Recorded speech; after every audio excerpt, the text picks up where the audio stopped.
काही जे टॅक्स डिपार्टमेंटची लोक आहेत आणि अतिरिक्त आयुक्त ह्या राजपूतबाई ही अतिरिक्त आयुक्त ह्या ठिकाणी अतिरिक्त आयुक्त म्हणून आहे. मुख्यमंत्री कार्यालयातून तिला डायरेक्ट नियुक्त करण्यात आलं. नगरविकास खात्याचा अभिप्राय नसताना सुद्धा त्या बाईचा नवरा जेव्हा आपल्या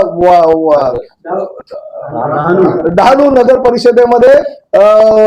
भाजपच्या तिकिटावर निवडणुकीला उभा होता आणि शिवसेनेच्या उमेदवाराकडनं पराभव झाला आणि त्या पराभवाचा वचपा काढण्यासाठी या ठिकाणी त्यांनी जी काही मतदार यादी होती त्या मतदार यादीमध्ये फेरफार केले आणि जयस्वाल पार्कची नावं 4 नंबर मध्ये, अजून